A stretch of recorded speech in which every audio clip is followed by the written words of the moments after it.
Nah, saudara sekalian, saya sendiri dalam kuliah online saat ini selalu mengupayakan pertemuan pertama itu menggunakan video conference. Pertemuan pertama ya.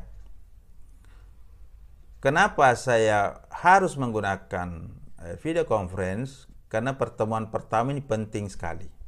Keberhasilan Anda dalam mata kuliah ini 70% ditentukan oleh komitmen, pemahaman, ya, dan pelaksanaan apa yang kita bahas di pertemuan pertama ini nanti pada pertemuan-pertemuan berikutnya. Saya selalu berharap semua mahasiswa itu mengikuti pertemuan pertama. Walaupun nyatanya banyak mahasiswa yang kadang tidak ikut pertemuan pertama. Dikira cuma ngobrol-ngobrol aja, ya. Padahal di sini intinya. Ya. Apa yang akan saya sampaikan dalam pertemuan ini banyak hal sebenarnya, ya. Yang pertama saya ingin jelaskan mengenai komitmen, ya. Komitmen. Niat. Yang kedua, strategi pembelajaran. Yang ketiga, silabus. Yang keempat, sumber-sumber belajar yang akan kita gunakan. Kalau ini Anda paham dan Anda terapkan, insya Allah 90% Anda pasti dapat nilai istimewa dalam mata kuliah ini. Tapi kalau 4 ini Anda tidak paham, tidak ngerti, tidak laksanakan, insya Allah hasilnya juga jauh dari apa yang Anda harapkan. Ya, nah, jadi tolong diperhatikan ini pertemuan pertama ya. Yang tidak sempat ikut, boleh nanti Anda share ke temannya apa yang dibicarakan pada pertemuan ini. Nanti juga saya akan membagikan ya rekaman pertemuan ini di video YouTube ya. Oke, saudara sekalian, sebelum kita lanjut, saya ingin tanya dulu kepada Anda ya. Apakah di kelas ini seluruh mahasiswa yang hadir ya, khususnya ada yang ingin gagal dalam mata kuliah ini? Ya, ini pertanyaan aneh ya. Tidak, Pak. Pasti tidak ada ya.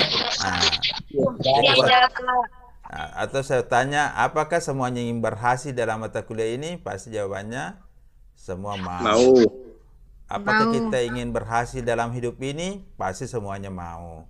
Apakah kita ingin senang di dunia, kaya raya, mati masuk surga? Pasti semuanya mau. Ya, itu namanya niat.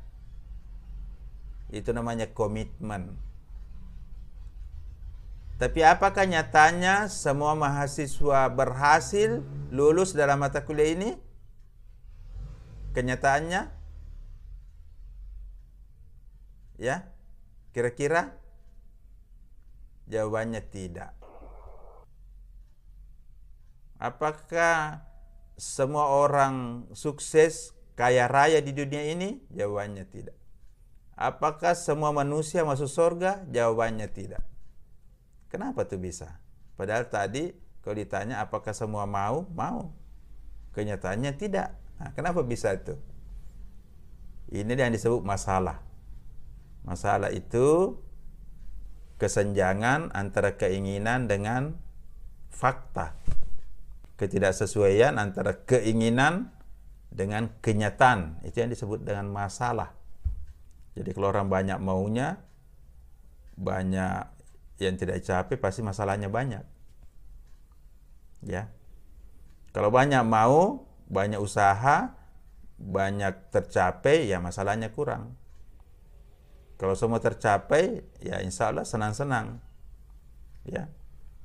Ada juga orang supaya masalahnya kurang, jangan banyak maunya. Ya, kalau tidak banyak maunya itu orang tidak banyak susahnya. Percaya saja. Ya. Tapi ada tahap di mana kita harus punya banyak keinginan. Dan ada masanya di mana kita harus lebih banyak bersyukur, ya, mengurangi keinginan. Untuk usia Anda harus banyak keinginan, harus banyak cita-cita. Karena itulah cara Anda untuk lebih sukses, lebih berhasil di usia muda. Ya. Beda kalau sudah 50 tahun ke atas, ya. Itu sudah harus ya 70-30, ya. 70 lebih banyak konsen bagaimana kita memperbaiki diri untuk menyongsong kehidupan akhirat. Ya. Dan mungkin 30 untuk tetap membangun kehidupan dunia. Nah, saya sekalian ya, oke, karena Anda sudah punya niat, sudah punya komitmen, saya senang ya. Dan insya Allah Anda akan dapatkan itu, ya. Tapi kalau Anda punya niat memang awalnya tidak bagus, saya mau kuliah, yang penting hadir. Biar juga nilai rendah tidak apa-apa. Atau sudah ada niat, semester lalu saya nyontek, saya dapat nilai tinggi. Semester ini mau nyontek lagi. Wah, ini niatnya sudah salah. Saya bisa lulus walaupun tidak belajar. Ini niatnya sudah salah. Ya. Tidak apa-apa kita mencuri, yang penting tidak ada yang lihat. Nah, ini sudah salah ini niatnya. Ya. Jadi perbaiki niat dulu. Ya. Kalau niat salah, amalnya tidak diterima. Kalau niat salah, amalnya tidak diterima. Kata Nabi, amal itu ditentukan oleh niat. Sebenarnya kuliah juga begitu, hidup juga begitu. Bekerja juga begitu. Ya. Oke? You understand? Ya. Nah, sudah ada komitmen ya. Nah, sekarang kita bicara strategi. Strategi sebenarnya untuk berhasil dalam mata kuliah ini, itu saya bagi 3. Ya. Sambil Anda catat ya, karena ini penting ya. Atau Anda rekam. Saudara sekalian, strategi bagaimana kita berhasil dalam mata kuliah teknologi komunikasi dan informasi atau semua mata kuliah yang Anda ikuti, kalau saya itu ada 3 kuncinya. Yang pertama, Anda harus tetapkan satu tujuan. Tujuan apa? Misalnya, Anda ingin dapat nilai A. Anda ingin menguasai materinya 90%.